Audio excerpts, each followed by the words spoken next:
ஹைகசியா Tamil viewers அனைவருக்கும் வணக்கம். So இன்றைக்கி என்ன பார்க்க போகிறோம் அப்படின்னு பார்த்தீங்க அப்படின்னா, ஸோ வேக்கன்சி எவ்வளோ இன்க்ரீஸ் ஆச்சு. ஸோ 90% கரெக்ட் தான். ஒரு 10% கூட சான்சஸ் இருக்கா இல்லையா, மறுபடியும் பேச்சுவார்த்தை நடத்துவாங்களான்னு தெரியல. பட் ஆனால் இப்போ வரைக்கும் கம்பெனிக்கு வந்து என்ன சொல்கிறாங்க அப்படின்னா, இந்த வருஷம் 18லேருந்து 19,000க்குள்ளே 17,700 19,000 சம்திங்குள்ளே தான் உங்களுக்கு வந்து வேக்கன்சி இன்க்ரீஸ் ஆகணும் அப்படி சொல்கிறாங்க. எனக்கு தெரிஞ்சு ஒரு மாதம் இல்லை 1 1/2 மாதத்தில் உங்களுக்கு வந்து இன்க்ரீஸ் ஆகிறதுக்கு அதுக்கப்புறம் ரிசல்ட் வரதுக்கும் சான்சஸ் நிறையா இருக்குதுன்னு நினைக்கிறேன்.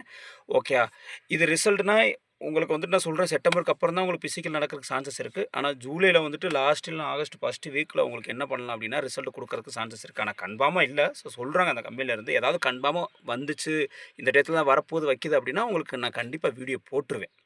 ஓகே, ஸோ கன்ஃபார்மாக ஐடியா இல்லாதனால தான் நான் வீடியோ போடாமல் இருக்கேன்னாலும், இப்போ வந்துட்டு இவ்வளோ சொல்கிறாங்க, ஒரு 18,000 19,000 வேக்கன்சி தான் இன்க்ரீஸ் ஆகும் அப்படின்னு நினச்சிக்கிட்டு, ஸோ 20 25 அவ்வளோலாம் ஆகாது, இவ்வளோ தான் வரும். நம்ம ஏற்கனவே சொல்லியிருந்தோம் 20,000க்குள்ளே அதுக்குள்ளே தான் வரும். பட் ஆனால் 18,700 19,000 சம்திங்குள்ளே தான் வரும் அப்படின்னு சொல்லும்போது, ஸோ பார்த்துக்கிறங்க.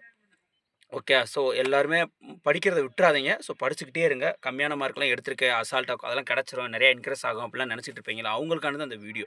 படிச்சுக்கிட்டே இருங்க. டிஆர்மி வரப்போகுது. ஸோ அடுத்து நவம்பர்லேயும் எஸ்ஹெச்டி கால்பர் பண்ண போகிறாங்க, நியூ கால்பர். ஸோ அதனால் வந்துட்டு கோலத்தனமாக வந்து வீட்டில் இருந்துட வேணாம், கண்டினியூ பண்ணுங்கள். வந்தால் பார்த்துக்கலாம். ப்ராக்டிஸ் காலில் வந்து கிரவுண்டில் வந்துட்டு உடற்கல்வி பயிற்சி பண்ணுறது வந்து உடம்புக்கு நல்லது தான். ஸோ அதை கண்டினியூ வச்சுக்கிட்டே இருந்தீங்க அப்படின்னா உங்களுக்கு ஏதாவது டிஆர்மியாக இருக்கட்டும், அடுத்த எஸ்ஹெச்டி ஃபிசிக்கலை பற்றி எதுக்குமே கவலைப்பட தேவை இருக்காது. ஸோ அதனால் லைட்டாக காலையில் வந்து ரொம்ப பண்ணாமல் லைட்டாக என்ன பண்ணலாம் அப்படின்னா, வார்ம் அப்பு எக்ஸஸ் ஆல்கபுல்க்கு லைட்டாக பண்ணிவிட்டு எக்ஸஸ் பண்ணிவிட்டு நீங்கள் வர்றதுனால ரொம்ப நல்லதாக இருக்கும். ஸோ ஏன்னா ஃபைனல் பிசிக்கல் கூப்பிட்டாங்கன்னா பிசிக்கல் பண்ணிட்டாங்க, அடுத்து ஃபைனல் கட்டாப்பு கடவுள் இருக்கார். ஸோ ஓகே, நமக்கு வேலைக்கு போகணும் அப்படின்னா கண்டிப்பாக போயிடுவோம். ஸோ ஓகே, நீங்கள் உங்கள் முயற்சியை மட்டும் கொடுத்துட்டு வாங்க. இவ்வளோ வரும் அவ்வளோ வரும்லாம் நினச்சிட்டு இருக்காதீங்க. ஸோ ஓகே, எவ்வளோ வரும் அப்படி சொல்லிட்டு தான் ஸோ இந்த வீடியோவில் போட்டு நினச்சி போட்டோம். ஸோ பார்த்துக்கிறங்க, இவ்வளோ தான் வரப்போகுது அப்படின்னு சொல்கிறாங்க. எனக்கு தெரிஞ்ச அவ்வளோ 90% இவ்வளோ தான் வரும். ஒரு 10% சரி 1000 10,000 கூட்டினாங்கன்னா நானே ரொம்ப சந்தோஷப்படுவேன். நானும் கூட்டணும் வேண்டிக்கிறேன். பட் ஆனால் இவ்வளோ தான் கொடுப்பேன்னு சொல்லிட்டு கம்பெனிக்காரங்களுக்கு சொல்லியிருக்காங்க. பாப்பா என்ன நடக்குதுன்னு சொல்லிட்டு. ஸோ ஓகே, இந்த வீடியோ இதுக்கப்புறமும் உங்களுக்கு ஏதாவது டவுட்டு ஏதாவது இருந்துச்சுன்னா கண்டிப்பாக நீங்கள் என்ன பண்ணலாம் அப்படின்னா, ஸோ கால் பண்ணலாம். மெடிக்கலை பற்றி சொல்லுவோம் ஒவ்வொரு டீட்டெயிலாக. அதுக்கப்புறம் வந்து ஒர்க் அவுட்டை பற்றி ஒரு வீடியோ போடுவோம். ஈவினிங் முடிஞ்ச அளவுக்கு நான் ஒர்க் அவுட்டை பற்றி வீடியோ போடுறேன். ஸோ பொண்ணுங்களாக இருக்கட்டும் பசங்களாக இருக்கட்டும் 2 பேத்துக்குமே நம்ம என்ன பண்ண போகிறோம் அப்படின்னா ஒர்க் அவுட்டை பற்றி வீடியோ போடுவோம். ஸோ வந்து ஹார்ட் ஒர்க் தேவையில்லை, மீடியமாக எப்படி பண்ணணும்னு சொல்கிறேன்.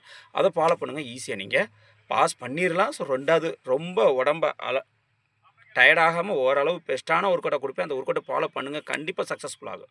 எல்லாரும் மாதிரி ஸ்போர்ட்ஸ்மேன் மாதிரி பண்ணணும்னு தேவையில்லை. ஸோ ஓகே, புரிஞ்சிருக்குன்னு நினைக்கிறேன். இன்ட்ரன்ஸ் பண்ணிகிட்டு இருக்கீங்க, அதனால தான் நான் ஒர்க் அவுட் கொடுக்கல. இப்போ நான் ஒர்க் அவுட் கொடுக்குறேன். ஸோ ஓகே, புரிஞ்சிருக்குன்னு நினைக்கிறேன். ஸோ எனக்கு சப்போர்ட் பண்ணிகிட்டு இருக்கீங்க, இதே மாதிரி சப்போர்ட் பண்ணிக்கிட்டே இருங்க. ஸோ உங்களுக்கு நான் நல்ல நல்ல வீடியோ போட்டுகிட்டே இருப்பேன். ஸோ என்ன அப்லோட் வந்தாலும், ரிசல்ட்டாக இருக்கட்டும் என்ன வந்தாலும் அப்லோட் வந்தாலும் கண்டிப்பாக 1 வீக் முன்னாடியே நான் உங்களுக்கு சொல்லிடுவேன். ஸோ ஓகே, இந்த வீடியோ உங்களுக்கு பிடிச்சிருந்தா லைக் பண்ணுங்கள், கமெண்ட் பண்ணுங்கள், ஷேர் பண்ணுங்கள். ஓகே, பாய். ஜெய் ஹிந்த்.